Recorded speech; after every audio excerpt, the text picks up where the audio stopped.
கிறிஸ்தேசுகள் நண்பர்களே, இந்த நாளிலும் இந்த பரிசுத்த தொழுகையில் பங்கேற்கின்ற உங்கள் யாவரையும் ஆண்டவராகிய இயேசு கிறிஸ்துவின் ஈடுணையற்ற இனிய திருப்பெயரை அன்போடு வாழ்த்தி வரவேற்றுக் கொள்கின்றேன். நாம் இருக்கிற இடங்களிலேயே கடவுளை நோக்கி பார்த்து வேண்டுதல் செய்வோம்.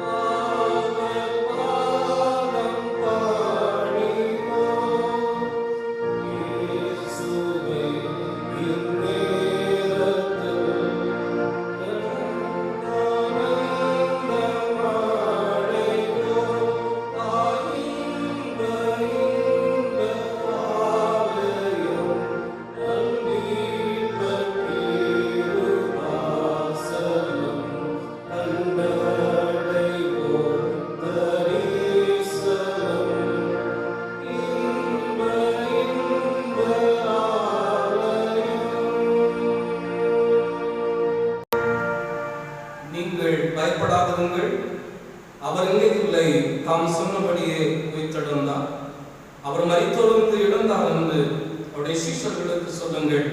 அவர் உங்களுக்கு முன்னே கலிலேயாவுக்கு போகிறார், அங்கே அவரை காண்பீர்கள். இதோ உங்களுக்கு சொன்னேன், நான் உங்களுக்கு கட்டளையிட்ட யாவையும் அவர்கள் கை கொள்ளும்படி அவர்களுக்கு உபதேசம் பண்ணுங்கள். ஜெபம் செய்வோம்.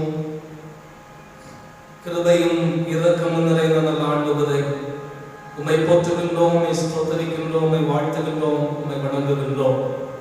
பரிசுத்தராகிய கடவுளை பரிசுத்த உள்ளத்தோடு எங்கள் இல்லங்களிலே அமர்ந்து ஆண்டவரே இணைய தொகுப்பின் வழியாக போற்றுவதற்கும் புகழ்வதற்கும் ஆண்டவர் தன் இந்த கிருபைக்காக சிலாக்கியத்திற்காக உமக்கு நன்றி சொல்லுகின்றோம்.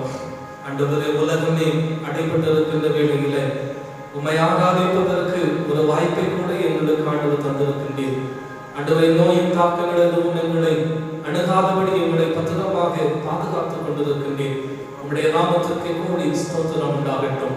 இந்த நாளிலும் இந்த தொழுகையின் வழியாக உம்முடைய நாமம் மாத்திரமே மகிமைப்பட வேண்டுமாறு வேண்டுதல் செய்கின்றோம்.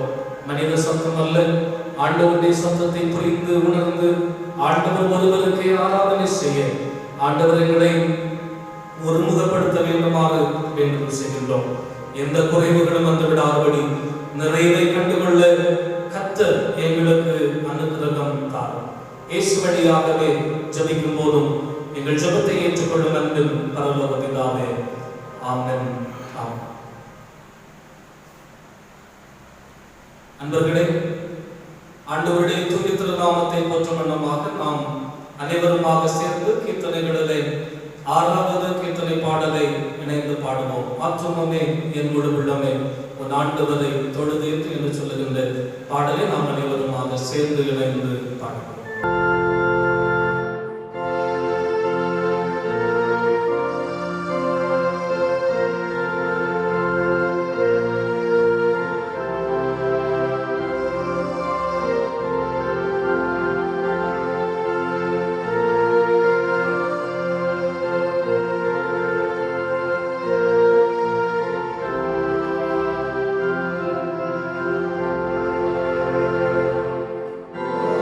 Oh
நாம் அனைவருமாக இருக்கிற இடங்களிலே 93வது சங்கீதத்தை இணைந்து படிக்கலாம். 93வது சங்கீதத்தை நாம் இருக்கிற இடங்களிலே இணைந்து படிக்கலாம். கர்த்தர் ராஜரீகம் பண்ணுகிறார், மகத்துவத்தை அணிந்து கொண்டிருக்கிறார். கர்த்தர் பராக்கிரமத்தை அணிந்து அவர் அதை கச்சையாக கட்டி கொண்டிருக்கிறார். ஆதலால் பூச்சக்கரம் அசையாதபடி நிலை பெற்றிருக்கிறது. மது சிங்காசனம் பூர்வம் முதல் உறுதியானது, நீர் அனாதையாக இருக்கிறது. கர்த்தாவே, நதிகள் எழும்பின, நதிகள் இறைச்சலிட்டு எழும்பின, நதிகள் அலை திரண்டு எழும்பின. திரளான தண்ணீர்களின் இறைச்சலை பார்க்கிறோம், சமுத்திரத்தின் வலிமையான அலைகளை பார்க்கிறோம். கர்த்தர் உன்னதத்திலே வல்லமை உள்ளவர், உமது சாட்சிகள் மிகவும் உண்மை உள்ளவைகள். கர்த்தாவே, பரிசுத்தமானது நித்திய நாளாக உமது ஆலயத்தின் அலங்காரமாய் இருக்கிறது.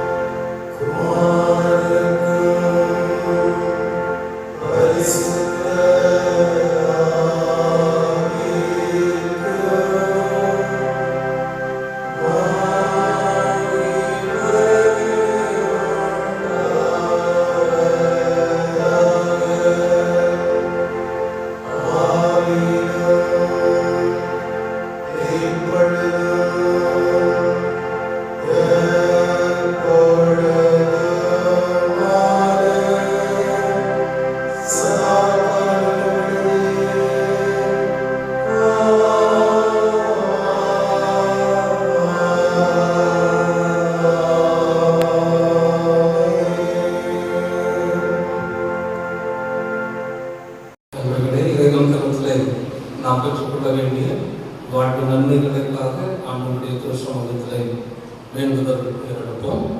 நாம் அனைவரும் இருக்கிற இடங்களிலே கண்களை மூடி ஆண்டவரை நோக்கி பார்த்து ஜெபிக்கலாம்.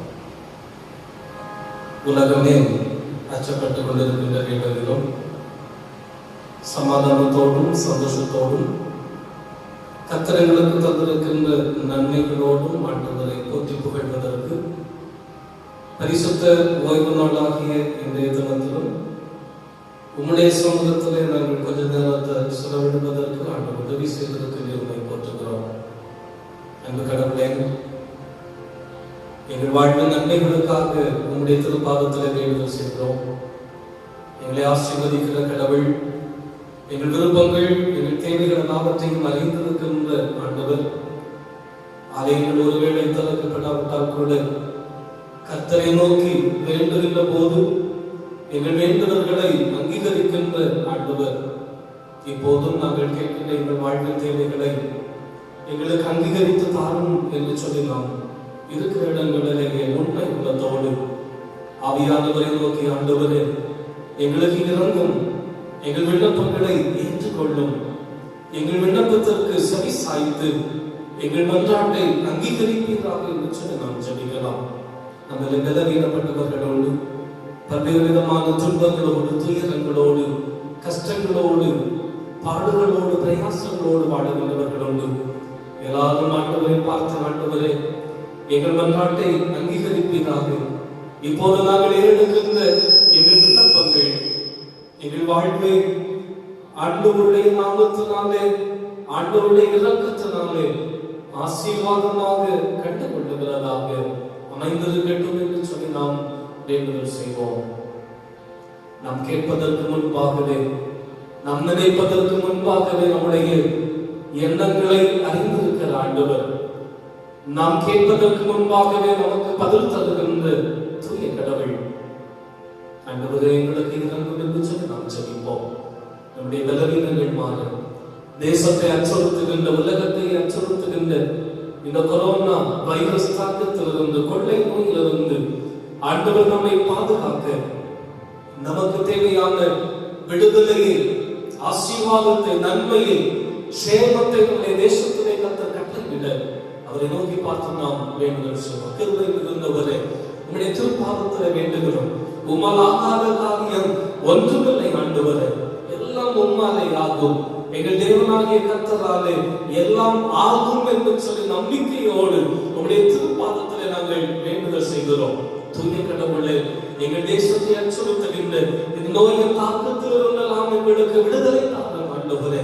மீண்டும் எங்கள் ஆலயங்கள் திறக்கப்பட்டு உங்களுடைய திருப்பீட தண்டைகளை நாங்கள் விளங்காடிட்டு எங்களை உணர்ந்து எங்களை தாழ்த்தி ஆண்டவரே, எங்கள் அக்கிரமங்கள் நீங்க எங்களை சுத்திகரித்து எங்களை மீட்டுக் கொண்டீரே. எங்களுக்காக ஜீவனை தந்து மீண்டும் உயிரோடு எழுந்தீரே. உம்மை போற்றுகின்றோம், உம்மை ஸ்தோத்தரிக்கின்றோம் என்று சொல்லி பரிசுத்த உள்ளத்தோடு உடைய ஆலயத்திலே வந்து சேர கர்த்தர் எங்களுக்கு உதவி செய்யும் என்று சொல்லி அவரிடத்திலே நாம் வேண்டுதல் செய்வோம். அவர் கிருபை என்றும் உள்ளது, அவருடைய கிருபை மாறாதது.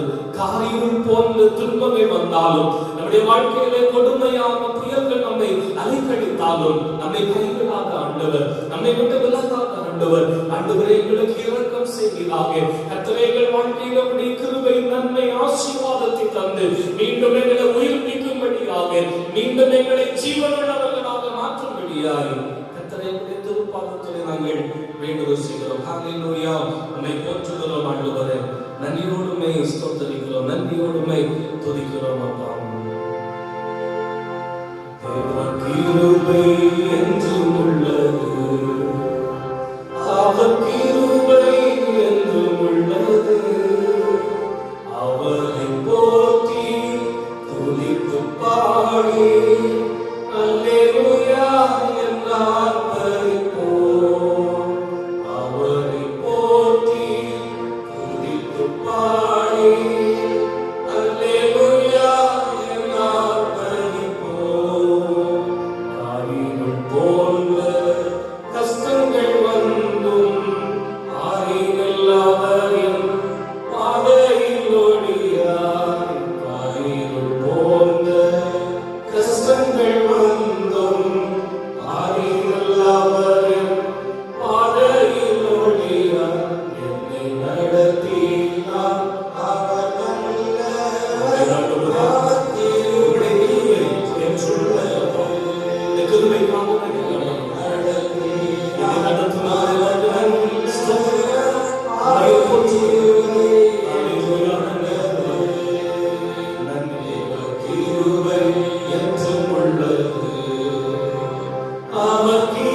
மாறாதவருடைய கிருபைக்காக, மாறாதவருடைய வாக்குத்தத்தங்களுக்காக, எங்களை நடத்துகிறவருடைய நடத்துதல்களுக்காக, இரக்கத்திற்காக தகப்பனே உமக்கு நன்றி சொல்லுகின்றோம். நன்றியோடு நாங்களுடைய திருப்பாதத்தை நோக்கி பார்க்கிறோம் ஆண்டவரே. பலவீனப்பட்டிருக்கிற எங்களுடைய வாழ்க்கையை மீண்டும் ஒரு முறை கூட கண்ணோக்கியவர்களாக ஆண்டவரே, வருமானங்களில் பல குடும்பங்கள் அல்லப்படுவதை அறிகின்றோம். அத்தனை குடும்பங்கள் மீதாகவும் ஆண்டவருடைய இரக்கம் தள்ளி இருக்க நாங்கள் தகப்பனே உடைய திருப்பாதத்தை நோக்கி பார்த்து செய்கிறோம் ஆண்டவரே. ஒவ்வொரு குடும்பங்களையும் ஆசீர்வதிப்பீராக. ஒவ்வொரு இல்லங்களிலும் கர்த்தருடைய கிருபையும் இரக்கமும் தங்கி இருக்க ஆண்டவரே எங்களுக்கு வருமானம் இல்லை ஆண்டவரே, அந்த பணி செய்கிற அநேக குடும்பங்கள் அல்லோலப்பட்டு ஐயோ என்று சொல்லி அனுமதி நாங்கள் அறிந்து உங்களுடைய திருப்பாதத்தில் நோக்கி பார்க்கிறோம். கிருபையோடு இரக்கத்தோடு அவர்களை கண்ணோக்கி அருளும். அந்த ஆகாரத்தை ஆண்டவர் ஆசீர்வதித்துக் கொடுக்க வேண்டும் ஜெபிக்கிறோம். அப்பத்தையும் தண்ணீரையும் ஆண்டவர் ஆசீர்வதித்து தாருங்க. எந்த குறையும் இல்லாமல் நிறைவோடு அவருடைய இரக்கத்தோடு ஆண்டவர் வழிநடத்த வேண்டும் நாங்கள் ஜெபிக்கின்றோம். ஆண்டவரை கடல் மாறுகளோடு வாழ்கிற மக்கள் உண்டு. ஆண்டவரை கடல் மாறுகள் எல்லாவற்றையும் மாற்றிக் கொள்வீராக. நன்மைகளை கொடுக்கும்படியாய் நம்முடைய இரக்கத்தை நம்முடைய ஆசீர்வாதத்தை கொடுக்கும்படியாக ஜெபிக்கிறோம். ஆண்டவரை உலகத்தில் பல்வேறு மூலைகளிலே, பல்வேறு மருத்துவமனைகளிலே, பல்வேறு இல்லங்களிலே தனிமைப்படுத்தப்பட்டு இந்த வியாதியின் கொடுமையினாலே ஆண்டவரை அல்லோலப்படுகிற மக்களுக்காக, அவதிப்படுகிற ஒவ்வொரு மக்களுக்காக ஜெபிக்கிறோம். ஆண்டவரை உடன்பு வந்தவர்கள் ஆண்டவரை துணையாக யாரும் இல்லாதபடிக்கு ஆண்டவரை தனிமைப்படுத்தப்பட்டிருக்கின்ற இந்த காலத்திலே அந்த மக்களோடு கிருபை ஆண்டவர் கொடுக்கும்படியாக ஜெபிக்கின்றோம். இயேசுவின் வல்லமையுள்ள கரம் தொடரட்டும் ஆண்டவரே. ஆண்டவரே தேசத்தின் தலைவர்களுக்காக ஜெபிக்கிறோம். இந்த இக்கட்டான காலத்திலே ஆண்டவரே என்ன தேசத்திற்கு தர வேண்டுமோ அதை சிறப்பாய் தருவதற்கு, நலமாய் ஒவ்வொரு மக்களுக்கும் கொடுப்பதற்கு ஆண்டவரை இரக்கம் பாராட்ட வேண்டுமாக ஜெபிக்கின்றோம். ஆண்டவரே நாங்கள் அனைவருடைய திருப்பாதத்திலே எங்களை ஆராய்ந்து பார்க்கிறோம். ஒருவேளை எங்களுடைய மீறுதல்கள், எங்களுடைய தவறுகள், எங்களுடைய பாவங்கள் இதற்கு காரணமாக இருக்குமானால் பொறுத்தருள்வீராக. ஆண்டவரே எங்கள் குற்றங்களை மன்னித்து மீண்டும் ஆலயங்கள் திறக்கப்பட்டு இந்த கொள்ளை நோயின் தாக்கம் எங்களை விட்டு நீங்கிட்டு கர்த்தர் தேசத்திற்கு சேமத்தை கொடுத்திருக்கிறார் என்று சொல்லி போற்றி புகழ்ந்து மகிழ்ச்சியோடு ஆராதனை செய்யும் பாக்கியத்தை என் ஆண்டவர் தர வேண்டுமாக நாங்கள் ஜெபிக்கின்றோம். ஆண்டவரே இந்த நாளிலும் ஆண்டவரே எங்கெல்லாம் மக்கள் ஆண்டவரை நோக்கி தொழுது கொள்ளுகிறார்களோ, என் தேவாதி தேவனை போற்றுகிறார்களோ, உங்களுடைய திருப்பாதத்திலே விண்ணப்பங்களை வைக்கிறார்களோ அத்தனை பேரோடும் உங்களுடைய கிருபையும் ஆசீர்வாதமும் நிறைவாய் தங்கியிருக்க வேண்டுமாக நாங்கள் ஜெபிக்கின்றோம். ஆண்டவரே தொழுகையில் பங்கெடுக்கிற அத்தனை பேரையும் ஆசீர்வதிக்கிறார்கள். குறைவுகளை பொறுத்து நிறைவை தாரும். ஆண்டவரே ஒருவேளை நாங்கள் ஆண்டவருடைய சமூகத்திலே கேட்க தெரியாத விண்ணப்பங்களுக்காக வேண்டுதல் செய்கிறோம். எங்கள் விண்ணப்பங்கள் எல்லாவற்றையும் அங்கீகரித்து நன்மையை தந்து ஆண்டவர்களை வழிநடத்தும்படியாக மீண்டும் ஆலயம் திறக்கப்பட்டவருடைய சமூகத்திலே வந்து உங்களை போற்றும்படியான நல்வாய்ப்புகளை கர்த்தர் எங்களுக்கு தர வேண்டுமாக இயேசு வழியாகவே ஜெபிக்கும் போதும் எங்கள் ஜெபத்தை ஏற்றுக்கொள்ளும் அன்பின் பரலோகப்பிதாவே. ஆமென். ஆமென். இப்போது இந்த நாளுக்குரிய திருமுறை பகுதியை நாம் படிக்க கேட்கலாம். வாசிக்கும்படியாக கொடுக்கப்பட்ட வேத பகுதி பரிசுத்த லூக்கா எழுதின நற்செய்தியின் நூல் 24வது அதிகாரம் 1 முதல் 11 முடிய உள்ள வசனங்கள். லூக்கா 24 1 முதல் 11 முடிய உள்ள வசனங்கள். வாரத்தின் முதலாம் நாள் அதிகாலையிலே தாங்கள் ஆயத்தம் பண்ணின கந்த வர்க்கங்களை அவர்கள் எடுத்துக்கொண்டு வேறு சில ஸ்திரீகளோடும் கூட கல்லறை இடத்தில் வந்தார்கள். கல்லறையை அடைத்திருந்த கல் புரட்டி தள்ளப்பட்டிருக்கிறதை கண்டு உள்ளே பிரவேசித்து கர்த்தராகிய இயேசுவின் சரீரத்தை காணாமல் அதை குறித்து மிகுந்த கலக்கமடைந்திருக்கையில் பிரகாசமுள்ள வஸ்திரம் தரித்த 2 பேர் அவர்கள் அருகே நின்றார்கள். அந்த ஸ்திரீகள் பயப்பட்டு தலை கவிழ்ந்து தரையை நோக்கி நிற்கையில் அந்த 2 பேரும் அவர்களை நோக்கி, உயிரோடு இருக்கிறவரை நீங்கள் மரித்தோரிடத்தில் தேடுகிறது என்ன? அவர் இங்கே இல்லை, அவர் உயிர்த்தெழுந்தார். மனுஷகுமாரன் பாவிகளான மனுஷர் கைகளில் ஒப்புக் கொடுக்கப்படவும் சிலுவையில் அறையப்படவும் 3ஆம் நாளில் எழுந்திருக்கவும் வேண்டும் என்பதாக அவர் கலிலேயாவில் இருந்த காலத்தில் உங்களுக்கு சொன்னதை நினைவு கூறுங்கள் என்றார்கள். அப்பொழுது அவர்கள் அவருடைய வார்த்தைகளை நினைவு கூர்ந்து கல்லறையை விட்டு திரும்பி போய் இந்த சங்கதிகள் எல்லாவற்றையும் 11 மற்றெல்லோருக்கும் அறிவித்தார்கள். இவைகளை அப்போஸ்தலருக்கு சொன்னவர்கள் மகதலேனா மரியாளும் யோவன்னாலும் யாக்கோபின் தாயாகிய மரியாளும் இவர்களுடனே கூட இருந்த மற்ற ஸ்திரீகளுமே ஆமே. இவர்களுடைய வார்த்தைகள் அவர்களுக்கு வீண் பேச்சாக தோன்றினதினால் அவர்கள் இவர்களை நம்பவில்லை.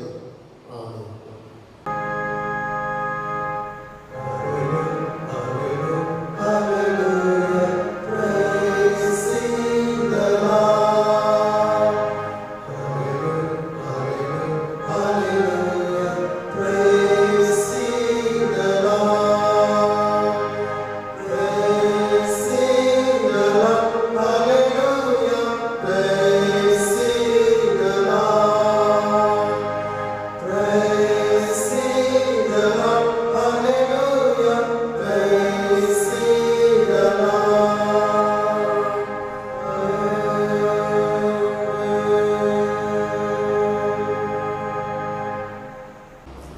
செய்திக்காக நம்மை ஆயத்தப்படுத்தி தூய கடவுளை நோக்கி நாம் வேண்டுதல் செய்வோம்.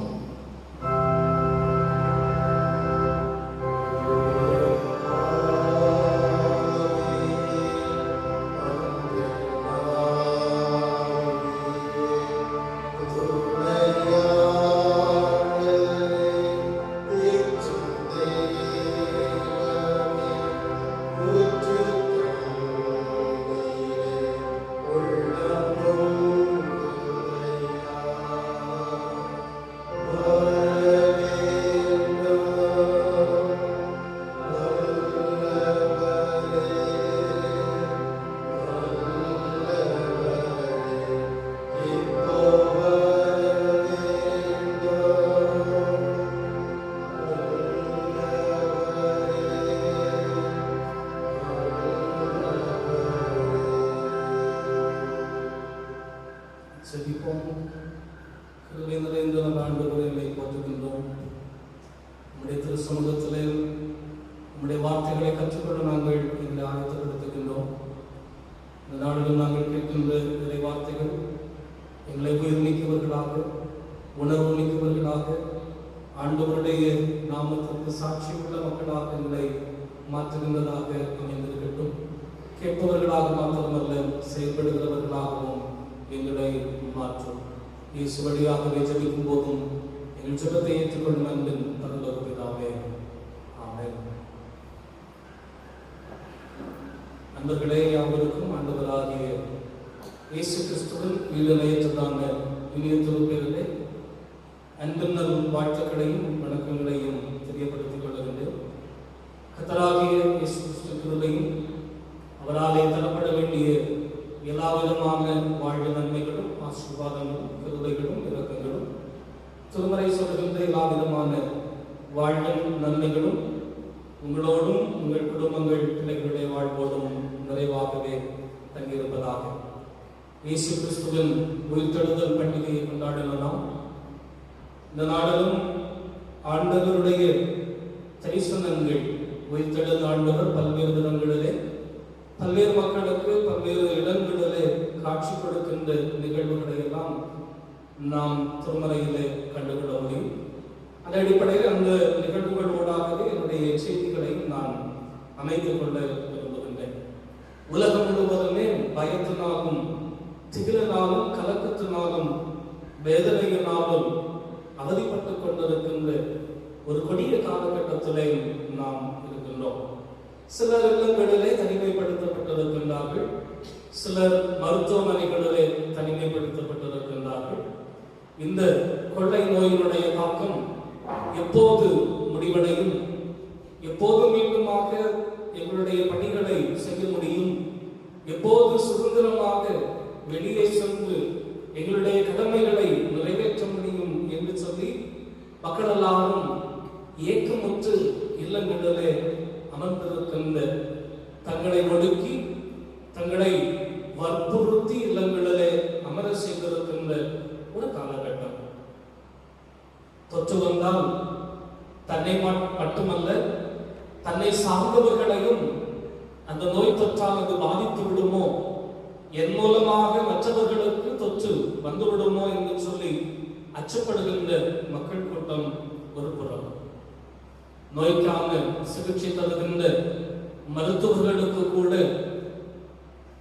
மரியாதை இல்லாத, மருத்துவர்களை கூட மதிக்காத ஒரு காலகட்டத்தில் நாம் இருந்து கொண்டிருக்கின்றோம். மனிதாபிமானங்கள் அடிந்து போய் மனிதனை மனிதனாக எண்ணக்கூடிய காலங்கள் எல்லாம் முற்று பெற்று விட்டதோ என்று சொல்லி நினைக்கக்கூடிய கொடிய சூழல்களிலே நாம் இருந்து கொண்டிருக்கின்றோம். இணையத்திலே ஒருவேளை நாம் படித்திருக்கலாம், செய்திகளிலே நாம் அறிந்திருக்கலாம். மாநிலத்தை சார்ந்து சென்னை பட்டணத்திலே பணி செய்து கொரோனா நோயாளிகளுக்காக முழுவீச்சோடு தன்னுடைய அர்ப்பணிப்பான உழைப்பை தந்த மருத்துவர் அந்த நோயினுடைய தாக்கத்தினாலே அவதிப்பட்ட போது, மரணித்த போது அவருடைய உடலை கூட நல்லடக்கம் செய்வதற்கு இயலாத, மனிதாபிமானம் இல்லாத, மனிதர்களை மதிக்க தெரியாத ஒரு உலகத்திலே நாம் இருந்து கொண்டிருக்கின்றோம். சிலர் இதை வைத்து அரசியல் செய்து பிழைக்கின்றார்கள். சிலர் இதற்கு மதசாயத்தை பூசி மதசாயத்தோடு இந்த நோயை பார்க்கின்றவர்கள் இருக்கின்றார்கள். சிலர் இந்த நோய்க்காக கரம் கோர்க்கின்றனர். சிலர் இந்த நோயை கண்டு கரம் விதிக்கின்றனர். சிலரது கண்களிலே எப்படியாகலும் எங்களுடைய வாழ்க்கையிலே ஒரு மாற்றம் வந்து விடாதா, எப்படியாகலும் எங்கள் வாழ்விலே இந்த நோய்க்காக ஒரு தீர்வு கிடைத்து விடாதா என்று சொல்லுகின்ற ஏக்கம்.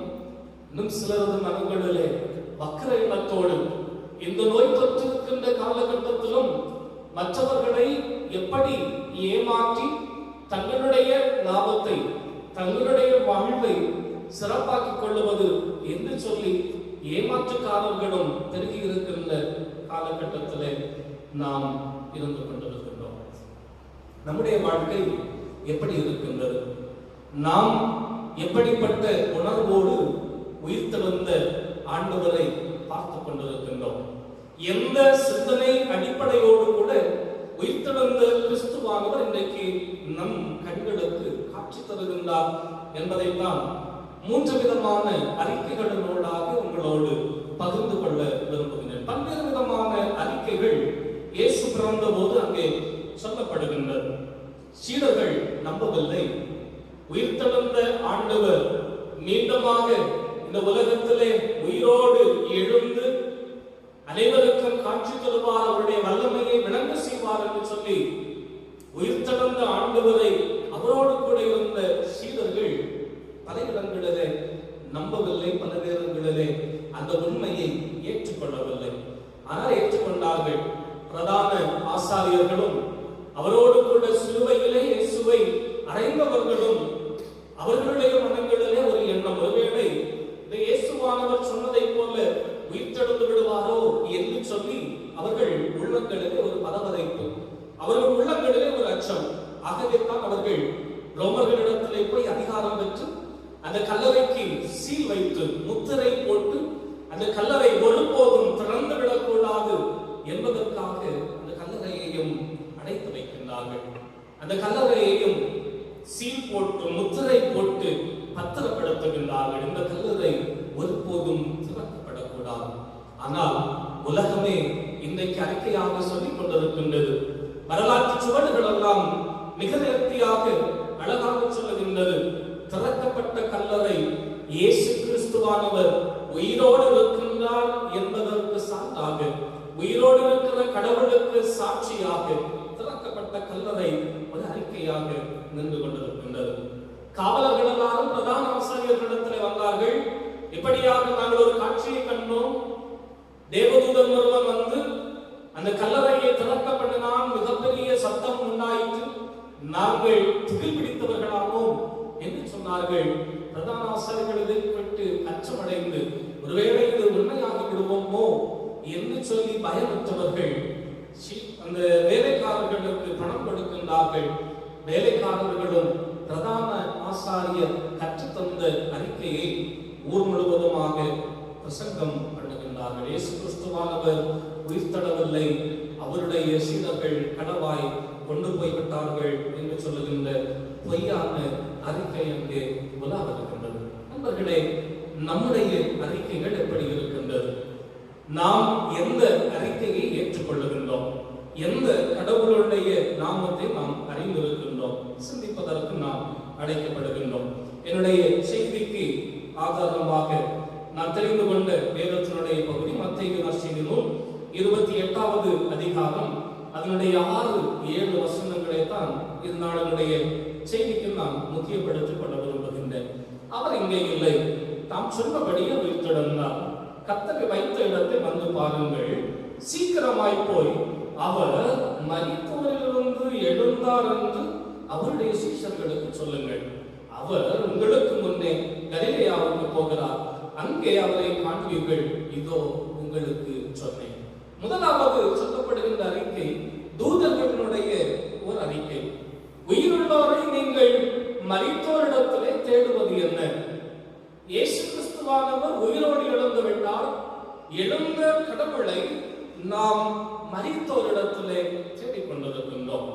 உயிரோடு இருக்கிற ஆண்டவரை மரித்து போன இடங்களிலே, மரித்தவர்கள் இருக்கின்ற இடங்களிலே ஏன் தேடிக்கொண்டிருக்கிறீர்கள்? உங்களுக்கு விசுவாசம் இல்லையா?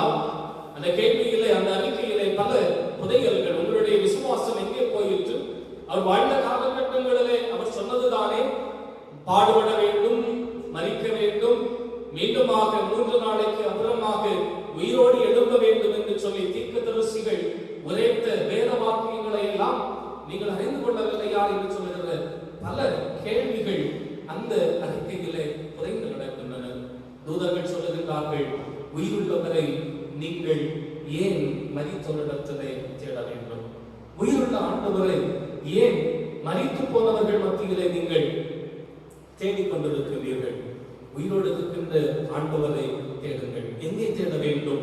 உயிரோடு இருக்கின்ற ஆண்டவரை வாழ்வதற்கின்ற இந்த திருமறையின் வார்த்தைகள் மூலமாக நாம் தேடிக்கொள்ள வேண்டும். வாழ்வதற்கின்ற பொக்கிஷமாகிய அவருடைய வேத எழுத்துக்கள் மூலமாக உயிரோடு இருக்கின்ற ஆண்டவரை நாம் தேடிக்கொள்ள வேண்டும். வேதம் சொல்லுகின்றது, சத்தியத்தை அறிவீர்கள், சத்தியம் உங்களை விடுதலையாகும். சத்தியத்தை அறிவீர்கள், சத்தியம் உங்களை விடுதலையாகும். இன்னைக்கு பல நேரங்களிலே ஆண்டவருடைய வாழ்வு தருகின்ற சத்தியங்கள் நம்முடைய உள்ளங்களிலே இல்லாமல் போனதுனால், ஆண்டவருடைய வாழ்வு தருகின்ற இறை வார்த்தைகள் இன்றைக்கு நம்முடைய வாழ்விலே வாழ்வாக மாறாததுனாலே, ஒருவேளை இன்றைக்கு ஆலயங்கள் பூட்டப்பட்டிருக்கின்றனவோ என்னவோ, ஒருவேளை ஆண்டவருடைய வாழ்வு தருகின்ற இந்த திருமறையின் உயிரோட்டம் நிறைந்த இந்த திருமறையை நாடாது மரித்தவர்கள் மத்தியிலே ஜீவிக்கிற ஆண்டவரை தேடிக்கொண்டதனால் தானோ என்னவோ இன்றைக்கு நம்முடைய ஜபங்கள் எல்லாம் தடைபட்டிருக்கின்றது. ஜபிப்பதற்கு ஆலயங்கள் இல்லை. தேவைப்படுகின்ற நேரத்திலே ஆலயங்கள் திறந்து ஆண்டவருடைய பாதத்திலே அமர்ந்து கதற வேண்டிய இந்த காலகட்டத்திலே நாம் அழுது புலம்பிக் கொண்டிருக்கின்றோம். இல்லங்களிலே அமர்ந்து கொண்டிருக்கின்றோம், வேதனைப்பட்டுக் கொண்டிருக்கின்றோம். ஐயோ, ஆலயங்கள் திறக்கப்படவில்லையே, ஆண்டவருடைய ஆலயங்கள் பூட்டப்பட்டிருக்கின்றது, எங்கே நாங்கள் ஜபிப்பது, எப்படி நாங்கள் ஜபிப்பது என்று சொல்லுகின்ற பல எண்ணப்பட்ட நண்பர்களே, நம்முடைய உள்ளங்களில் ஒரு மாற்றம் வேண்டும். சத்தியமாகிய வாழ்வு தருகின்ற வார்த்தையை நாம் தேட வேண்டும். பலர் நாசியில் சுவாசம் உள்ள மனிதர்களை நம்பி ஓடுகின்றார்கள். அந்த பிரசங்கியாரிடத்துல போனால் எனக்கு விடுதலை உண்டா, யாரிடத்துல போனால் எனக்கு விடுதலை உண்டு என்று சொல்லி மனித சுவாசத்தை நம்பி ஓடுகின்ற ஜனக்கூட்டம். திருமறையை தேடி ஓட வேண்டியவர்களாகிய நாம், திருமறை அறிந்து திருமறையினுடைய சத்தியங்களை அறிந்து வாழ வேண்டிய நாம் இன்றைக்கு மனித சுவாசத்தை நம்பி ஓடுகின்றோம், வீழ்ச்சி அடைந்து நிற்கின்றோம். நம்முடைய வாழ்வு விழுந்து கிடக்கின்றது. திருமறை என்ன சொல்லுகின்றது? திருமறையில் என்ன ஓட்டங்கள் எதை நமக்கு கற்றுத் தருகின்றது? அறிந்து உணர்ந்து அதை நாம் ஏற்றுக்கொள்வதற்கு நாம் முன்வர வேண்டும். பரவசம் மட்டுமே வாழ்வல் என்று சொல்லி, பரவசம் மட்டுமே ஆவிக்குரிய தொழுகைகள் என்று சொல்லி நாம் ஓடினதன் விளைவு அத்தனை ஆலயங்களும் பூட்டப்பட்டிருக்கின்றது. ஆவியோடும் உண்மையோடும் தொழுது கொள்ள வேண்டிய ஆண்டவரை பரவசத்தோடு தான் தொழுது கொள்ள வேண்டும் என்று சொல்லி நாம் எண்ணம் கொண்டதுனாலே, மரித்தவர்கள் மத்தியிலே நாம் ஆண்டவரை தேடுவதனாலே, மனித சுவாசம் உள்ளவர்கள் மத்தியிலே ஆண்டவரை நாம் தேடுவதனாலே இன்றைக்கு நாம் இல்லங்களிலே முடக்கப்பட்டிருக்கின்றோம். நம்மளே ஒரு உணர்வு வேண்டும். நம்மை நாமே மாற்றி வைத்துக் கொள்ள வேண்டும். கிறிஸ்துவுக்காக நம்மை மீண்டும் அர்ப்பணிக்க வேண்டும். கிறிஸ்துவின் சிந்தனையை நம்மளே தரித்துக் கொண்டு திருமறையினுடைய வாழ்வு, திருமறை சொல்லுகின்ற சத்தியத்தை நாம் ஏற்று அதன்படியாக நம்முடைய வாழ்க்கையை அமைத்துக் கொள்ளுவதற்கு ஆண்டவர் விரும்புகின்றார். எப்படி ஜீவிக்கிற ஆண்டவரை நாம் தொழுது கொள்ள முடியும்? திருமறை அழகான விளக்கங்களை நமக்கு தருகின்றது. எசேக்கியேல் 14 அதிகாரம் 4-9 வசனங்களை நாம் வாசித்தோம் என்று சொன்னார். ஆண்டவர் அதிலிருக்கின்ற பாவங்களிலே மிக முக்கியமான ஒன்று. ஏன் உங்களை பார்த்து என்னை பார்த்து ஆண்டவர் சொல்லுகின்றார், நீங்கள் மரித்தவரிடத்திலே ஜீவனுள்ளவர்களை தேடு, ஜீவனுள்ள ஆண்டவரை தேடுகிறீர்கள் என்று சொல்லி ஏன் ஆண்டவர் சொல்லுகின்றார்? சிறுமையும் எளிமையுமானவர்களை நாம் விசாரியாமல் போனதுனாலே, அவருடைய கரங்களை பலப்படுத்தாமல் போனபடியினாலே, நலமானதை செய்யாமல் போனபடியினாலே தேசம் இன்றைக்கு அழிந்து கொண்டிருக்கிறது. நிர்விசாரங்கள், சாங்கோபங்கள், பிரிவினைகள், சொந்த சகோதரரையே பகைத்து வாழுகின்ற பகைமையின் எண்ணங்கள், நம்முடைய திருச்சபையின் சக விசுவாசியோடு இணக்கம் காட்டாத வாழ்வின் தன்மைகள் எல்லாம் இன்றைக்கு நம்மை முடக்கி இருக்கின்றது.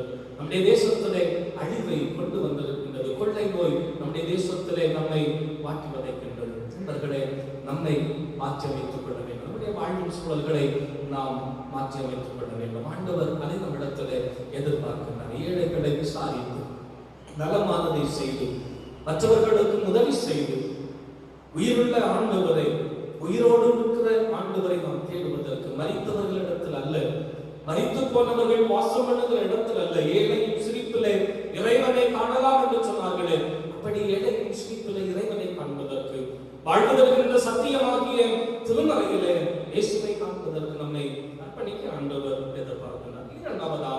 இரண்டாவது அறிக்கையாக சொல்லப்பட்ட அறிக்கை எம்மாவூர் சீடர்களுடைய அறிக்கை. லூக்கா 24வது அதிகாரம் 18வது வசனத்திலே எம்மாவூர் சீடர்கள் இயேசுவோடு உரையாடிக் கொண்டு போகின்றார்கள். உரையாடுகின்றவர்கள் இயேசுவானவருடைய கேள்விகளை கேட்டபோது அவர்களுடைய உள்ளங்களிலே ஒரு கேள்வி எழும்பினது. என்ன கேள்வி? இயேசுவிடத்திலே கேட்கின்றார்கள், எருசலேமில் நடந்ததை அறியாதபடிக்கு நீர் அந்நியராய் இருக்கின்றீரோ? எருசலேமில் இந்த நாளில் நடைபெற்ற சங்கதிகளை அறியாமல் இருக்கும்படி நீர் அவ்வளவு அந்நிய தேசத்தை சார்ந்தவராக இருக்கின்றீரோ என்று சொல்லுகின்ற கேள்வி. நடந்ததை பற்றி கவலைப்படுகின்ற அறிக்கைகள், நடந்ததை பற்றி கவலைப்படுகின்ற வாழ்க்கையின் போராட்டங்கள், கடந்து போன காலத்தை பற்றி எண்ணி வாழ்வை சிதைத்துக் கொள்ளுகின்ற வாழ்வில் பல்வேறு விதமான அறிக்கைகள். நடந்ததையே பேசுகின்றோம். இனி நடக்கப் போவது என்ன, இனி நடைபெற வேண்டியவைகள் என்ன என்பதை இன்றைய காலகட்டத்திலே மனிதர்கள் புரிந்து கொள்ளவில்லை, நாம் அறிந்து கொள்ளவில்லை. இனி என்ன செய்ய வேண்டும்? தேசமே அடைக்கப்பட்டிருக்கின்றது. தேசம் என்று சொல்வதை விட உலகமே இன்றைக்கு அடைக்கப்பட்டிருக்கின்றது. எல்லா போக்குவரத்துகளும் ஸ்தம்பித்து நிற்கின்றது. பாடல்கள் நமக்கு கற்றுத்தருகிற போல போக்குவரத்துகள் யாவும் நிற்கும், இனி உலகம் என்பதில்லை என்று சொல்லி பாடல் வரிகள் பக்தர்கள் பாடினார்கள். அப்படி என்றால் இனி உலகம் இராதோ? பாடல் வரிகள் சொன்னதை போல இல்லையென்றால் இயேசு கிறிஸ்துவானவர் இந்த உலகத்திலே வாழ்ந்த போது அதே நற்செய்தியோடு சொல்வதை போல பூகம்பங்களும் கொள்ளை நோய்களும் யுத்தங்களுடைய செய்திகளும் கேள்விப்படுவீர்கள். அப்போது இந்த உலகத்திற்கு முடிவு வரும் என்று சொன்னாரே. அப்படி என்றால் நாம் கேள்விப்படுகின்ற செய்திகள் உலகத்தின் கடைசி காலத்தை நோக்கி நம்மை பயணிக்க செய்து கொண்டிருக்கின்றோம் என்பதை அறிந்து கொள்ள வேண்டும். சீடர்கள் நடந்ததை குறித்து கவலைப்பட்டுக் கொண்டிருந்தார்கள். நடக்க வேண்டியது என்ன, இனி சம்பவிக்க வேண்டியது என்ன, இல்லையென்றால் இனி நாம் செய்ய வேண்டியது என்ன? இயேசு கிறிஸ்துவானவர் உயிரோடு எழுந்து விட்டார். மரித்தவர்களிடத்திலே நாம் தேடிக் கொண்டிருக்கின்றோம். இனி நான் செய்ய வேண்டியது என்ன? இனி என்னுடைய வாழ்க்கையிலே நாம் என்ன செய்ய வேண்டும்? நடந்ததை பேசி பேசியே சீடர்களை போல, எம்மாவூர் சீடர்களை போல நம்முடைய கண்களும் மறைக்கப்பட்டிருக்கின்றது. இனி நடக்க போகின்றவைகளை நம்முடைய கண்கள் காண வேண்டும். அப்படி என்றால் நம்மை மீண்டும் ஒருமுறை கூட சீர்தூக்கி, மீண்டும் ஒருமுறை கூட நம்முடைய தவறுகளை திருத்திக் கொள்வதற்கு ஆண்டவர் தருகின்ற ஒரு எச்சரிப்பாக இந்த காலகட்டத்தை எடுத்து உயிரோடு இருக்கின்ற ஆண்டவரை தேட நாம் முற்பட வேண்டும். மூன்றாவதாக மரியாளனுடைய அறிக்கை. அவர் உயிர் தெழுந்தார் என்று சொல்லி முதலாவதாக இந்த பெண்மணிக்கு அறிவிக்கப்பட்டது. லூக்கா 24வது அதிகாரம் 8 முதல் 11 வரையிலான வசனங்களிலே இது சொல்லப்படுகின்றது. சொல்பவர் யாராக இருந்தாலும் சரி, இயேசு கிறிஸ்துவை குறித்து சொல்லுகிறார் என்று சொன்னால், ஆண்டவராகிய இயேசு கிறிஸ்துவினுடைய திருமறையை குறித்து சொல்லுகிறார் என்று சொன்னால் நாம் அதை ஏற்றுக்கொள்வதற்கு முன்வர வேண்டும். மரியாதையை சொல்லுகின்ற போது சீடர்கள் அலட்சியம் பண்ணுகிறார்கள். இவர் சொல்லுவதை எல்லாம் நான் கேட்க வேண்டுமோ, இவர் செய்வதையெல்லாம் நான் ஏற்றுக்கொள்ள வேண்டுமோ என்று சொல்லுகின்ற எண்ணம் அங்கே சீடர்கள் மத்தியிலே உருவாகிறது. லூக்கா 24வது அதிகாரம் 8 முதல் 11 வரையிலான வசனங்களிலே நாம் வாசிக்கின்ற போது, மரியாள் சொல்லும் போது சீடர்கள் அலட்சியம் பண்ணுகிறார்கள். இவர்கள் சொல்லுவதை எல்லாம் நாம் கேட்க வேண்டுமோ என்று சொல்லுகின்ற ஒரு உள்ளான எண்ணம். திருமறை சொல்லப்படும் போது அது திருமறை ஆராய்ந்து உண்மையிலே இது கடவுளுடைய நாமத்தினாலே சொல்லப்பட்டதுதானா என்பதை ஆய்ந்தறிந்து அந்த வேதத்தின் சத்தியங்களை ஏற்றுக்கொள்ள வேண்டும். இன்றைக்கு எச்சரிக்கும் செய்திகள் நம்மால் ஏற்றுக்கொள்ள முடியவில்லை. ஆசீர்வாதத்தின் செய்திகளை உடனுக்குடன் கிரகித்துக் கொள்ளுகின்ற நாம் எச்சரிப்பின் செய்திகளை எல்லாம் மறந்து விடுகின்றோம். இதையெல்லாம் நாம் கேட்டாக வேண்டுமோ? இவருக்கு வேற வேலை இல்லை என்று சொல்லி மரியாதை எப்படி சீடர்கள் ஒதுக்கினார்களோ அப்படியே இன்றைக்கு வீட்டிலிருந்த ஆண்டவருடைய அறிக்கைகளும் ஒதுக்கப்பட்டிருக்கின்றது, ஓரம் கட்டப்பட்டிருக்கின்றது. நண்பர்களே, நம்மிலே மாற்ற வேண்டும். வேத எழுத்துக்களினுடைய சத்தியத்தை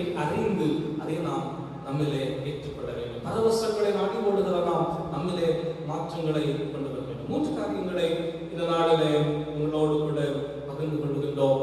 தூதர்களுடைய அறிக்கை, உயிரோடு இருக்கிற ஆண்டவரை மரித்தவர்களிடத்தில் தேடுவதற்கல்ல, உயிரோடு இருக்கிற ஆண்டவரை திருமறை சத்தியத்தின் வழியாக, ஏழையின் சிரிப்பின் வழியாக கண்டுகொள்ள நம்மை அர்ப்பணிக்க வேண்டும். எம்மாவுசியர்கள் நடந்ததை பேசினார்கள். நடக்க வேண்டிய காரியங்களை குறித்த அச்சம், நடக்க வேண்டியவைகளை குறித்த எண்ணங்கள் அவருடைய மனங்களிலே இல்லை, எண்ணங்களை நம்மளே வேண்டும். இனி என்ன சம்பவிக்கும், இனி இந்த உலகத்திற்கு என்ன செய்யப்படும் என்று சொல்லுகின்ற சத்தியம் நாம் அறிந்து கொள்ள வேண்டும். மரியாள் ஓரம் கட்டப்பட்டாள், ஆனால் உண்மை உலகறிய செய்யப்பட்டது. அந்தவர்களே நாமும் ஒருவேளை ஓரம் கட்டப்பட்டாலும், நம்முடைய வார்த்தைகள் பின்தள்ளப்பட்டாலும், அந்த வார்த்தைகளுடைய சத்தியங்களை அறிந்து ஏற்றுக்கொள்வதற்கு, ஆலயத்திலே சொல்லப்படுகின்ற வார்த்தைகளுடைய சத்தியங்களை ஆழ்ந்தறிந்து உண்மையான சத்தியங்களை, எச்சரிப்பின் செய்திகளை நமதாக்கி நம்முடைய வாழ்வை புதுப்பித்துக் கொள்ள உயிர்த்தெழுந்த ஆண்டவருடைய அறிக்கைகள் நமக்கு துணை செய்கின்றது. அந்த அறிக்கையோடு கூட நம்முடைய வாழ்வை நாம் ஒன்று கூட கட்டியெழுப்புவோம். ஆண்டவர் நம்மை ஆசீர்வதிப்பாராக. ஆமென்.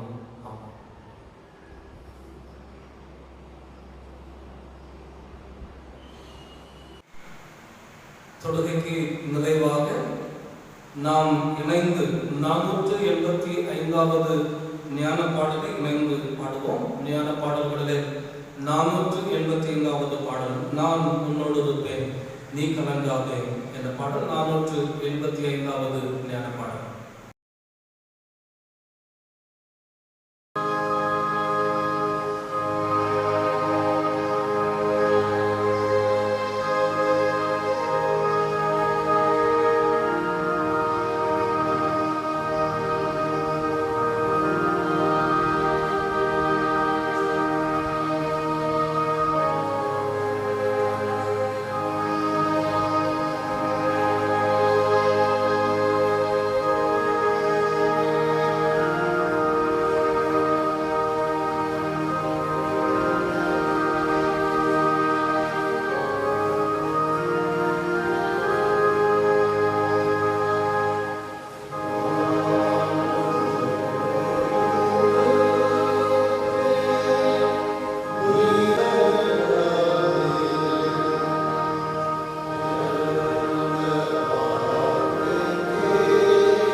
இடங்களிலே நாங்கள் அமர்ந்திருந்தாலும் கடவுளுடைய தூய திரு பிரசன்னத்தை நாங்கள் உணர்ந்திருக்கின்றோம்.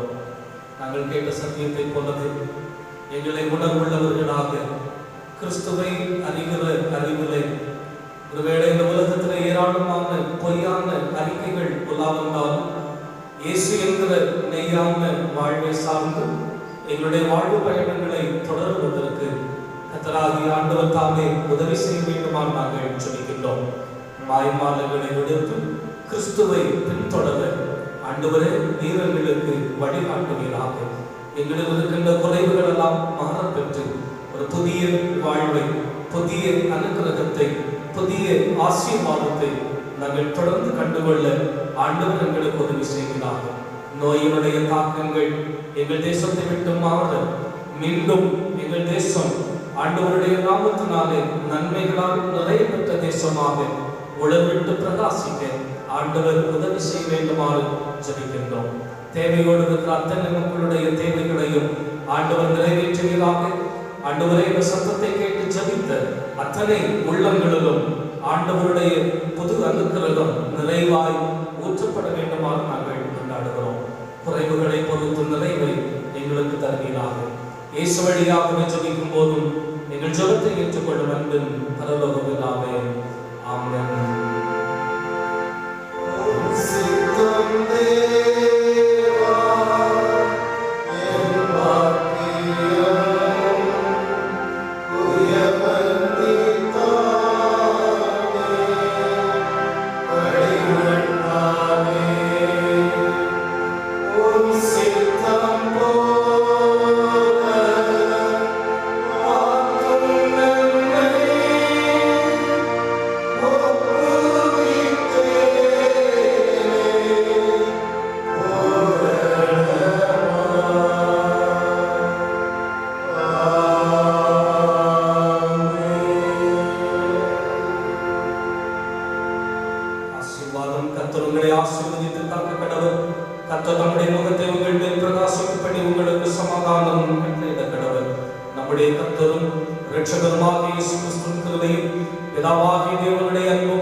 நம்மவரோடும் இன்னும் சதா காலங்களில் நிறைவாய் நின்று நிலவுவதாக.